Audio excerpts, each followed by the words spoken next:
Good morning, Mr. Griffith. Good morning. Good morning. All right. Spencer, good to see you. Nice By to the see way, you too. thanks for having me. I appreciate Oh, that. I appreciate you coming. It means a lot. Thank you. So, you recently switched parties. What was the breaking point for you? Where did you say, this is enough, I've got to switch? What was it? Well, it was a multitude of things, a great number of things over a period of a year.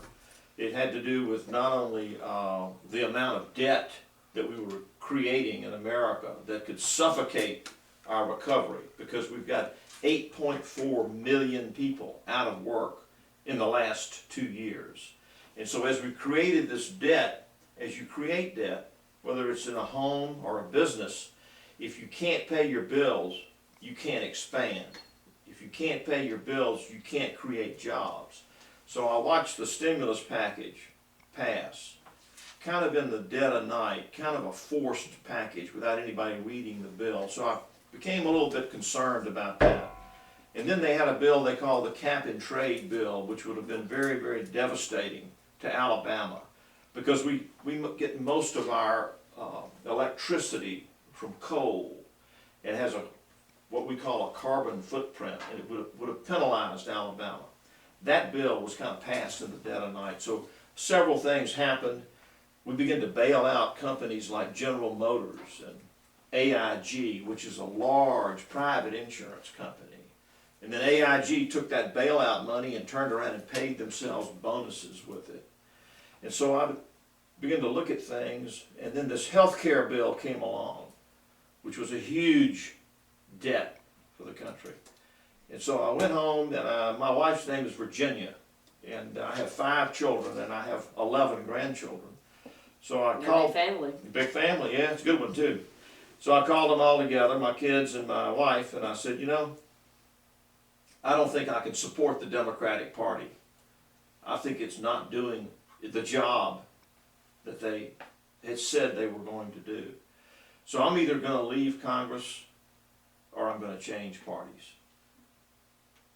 And so I talked to some of my friends, particularly my brother. I have a brother who's a physician. I'm a physician. My younger brother is a veterinarian.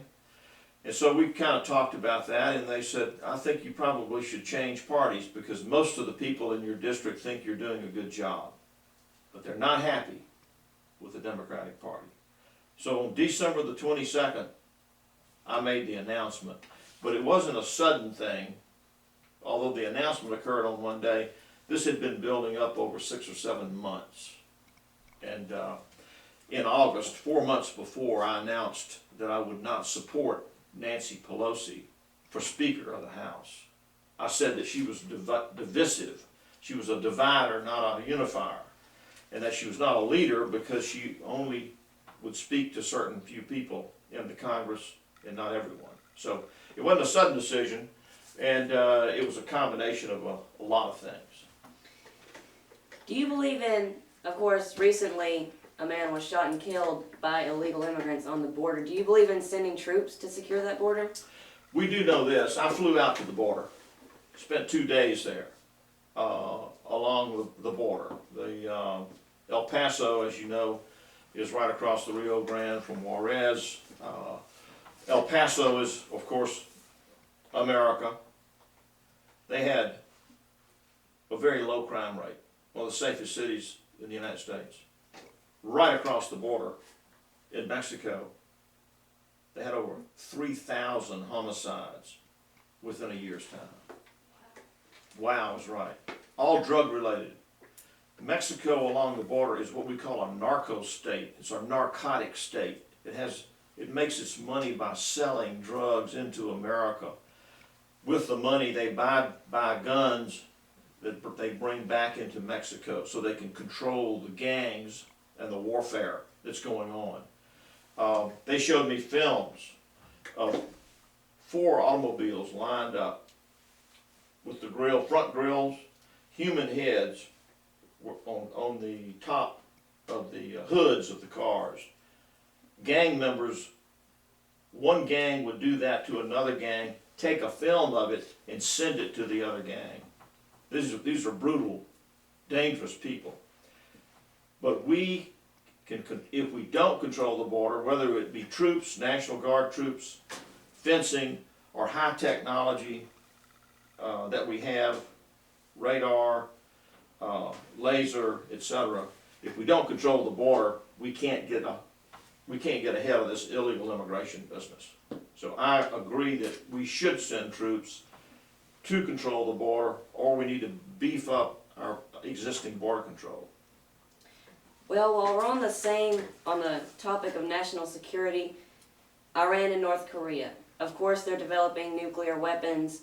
What do you think would be the best course of action to stop that? I think strategic strikes at their facilities. So a military approach. Yes, absolutely.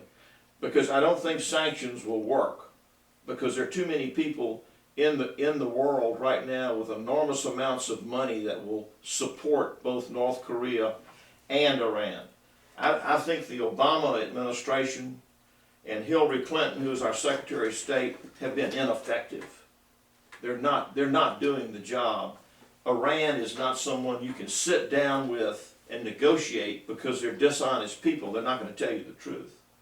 So I believe selected military strikes at their facilities should be an option that's right there on the front. And I think we ought to notify them and say, by this time, if you don't allow our inspectors in, if we can't see that you're ceasing your development of nuclear weapons, we're going to close that mountain down. You see, they're inside of a huge mountain.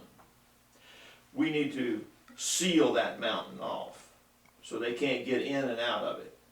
We could give them a fair warning, 2 weeks, whatever, but we've been warning them for over 2 years and nothing's happening. So, When you are a Democrat, some Republicans would be claiming that the Democrats were making backroom deals, and Nancy Pelosi might have been promising things to get votes. Did you ever witness that? yeah, absolutely, sure. What they'll do is they'll come to you and they'll say, we need your vote on a bill, say cap and trade or health care. And I'd say I'm not going to vote for that. It's not good for my district. My constituents don't want that. They would say, what would it take for you to change your mind? Could we give you $2 or $3 billion or $1 million for a project in your district? Could we give your state government X number of millions of dollars to bail out your Medicaid program? And you probably heard about the deal they made with the senator from Louisiana. They call it the Louisiana Purchase, and what they mean is, you know that America bought the Louisiana Purchase in 1803, so it was a big, double the size of America. So it's a huge historical fact. So they applied that to the fact that they bribed Mary Landrieu, Senator Mary Landrieu from Louisiana. They paid her some $300 million or some enormous amount of money so that she would vote for the health care bill. They did it with a senator in Nebraska. They did it with a senator in Florida. They made deals all over the country, some of which we don't even know about yet. But it was pretty ugly, because the bill only passed by about 4 or 5 votes.